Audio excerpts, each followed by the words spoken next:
সরকারি তথ্যমতে গেল অর্থবছরে দেশে আলু উৎপাদন হয়েছে 1,10,00,000 টনের কাছাকাছি, যা চাহিদার চেয়েও প্রায় 30 লাখ টন বেশি।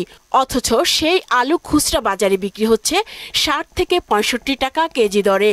আলু তো আমরা বাংলাদেশে আলু হচ্ছে, সেখানে আলু 70 টাকা 80 টাকা আলু কিনা কি আমাদের সাধারণ মানুষদের জন্য তো খুবই কষ্টকর। 100 টাকা করে কোনো সবজির তরকারি আছে নিচে, তাইলে মানুষ সাধারণ মানুষ তেমনি মরবো। দোকানদারাই ছিনকেট করতেছে আমার কাছে মনে হয়।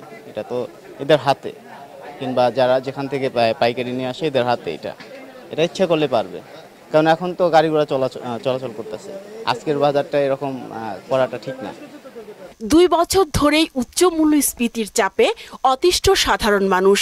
প্রতিদিন বাজারে গিয়ে এই চাপ হাড়ে হাড়ে টের পাচ্ছে খেটে খাওয়া মানুষ। আলু 60 টাকা কেজি, 70 টাকা কেজি, পেঁয়াজ 120 টাকা, কি খামু কোন? কি আছে খাওয়ার? এখন মারিয়া লাইলে ভালো, লোকগুলো মারিয়া লাইলে ভালো সরকারের, এই ছাড়া আর কি আছে?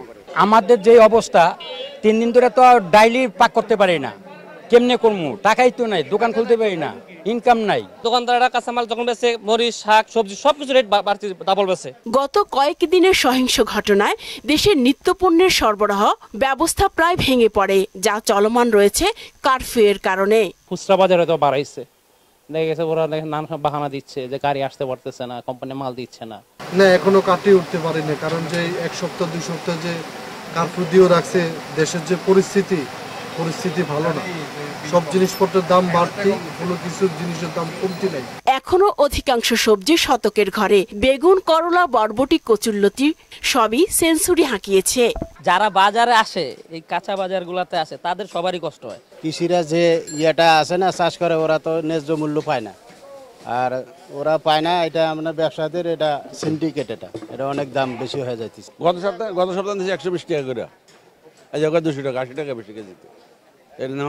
ডিমের দামেও আসেনি স্থিতিশীলতা। ডজন প্রতি বিক্রি হচ্ছে 150 টাকায়। প্রতি গাড়িতে আপনি 7,000-8,000 টাকা বেশি নিতেছে, এতে ডিমের দামটা এখানে বইরা যেতেছে বেশি। বাজারে চাষের মাছের দাম বেড়েছে কেজিতে অন্তত 50 টাকা। সবখানে সরবরাহ সংকটের অজুহাত। গাড়ি কম আসতেছে, মাছের দাম বেশি, এর জন্য এই সমস্যা। আর কোনো সংকট নেই, মাছ ঠিকই আছে, কিন্তু এই জন্য দাম একটু বেশি।